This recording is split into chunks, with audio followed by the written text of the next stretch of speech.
शरद पवार गटाच्या कार्यालयाबाहेर सुप्रिया सुळे आणि अमोल कोल्हेंच्या विजयाचे बॅनर या ठिकाणी झळकलेले पाहायला मिळत आहेत। तर इथे रावसाहेब दानवे आपण जालन्यामधली ही दृश्य पाहतोय। अगदी मतदान काउंटिंग आता काही वेळ सुरू होण्यासाठी राहिलेला आहे आणि अशा वेळेला रावसाहेब दानवे यांचं औक्षण या ठिकाणी केलं जातंय। रावसाहेब दानवे या ठिकाणाहून पुन्हा विजयी होणार का याकडे सगळ्यांचं लक्ष असणार आहे। अटीतटीची लढत या ठिकाणी झालेली आहे।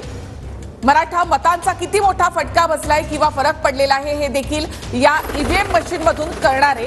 तर जालन्यामध्ये त्यांच्या घरी रावसाहेब दानवे यांचं औक्षण या ठिकाणी केलं जाते।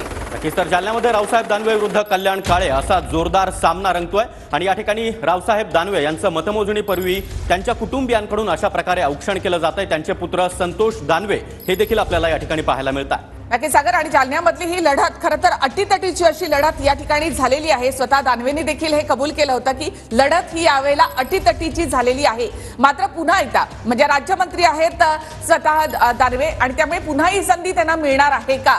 जालनाकरांनी पुन्हा एकदा रावसाहेब दानवे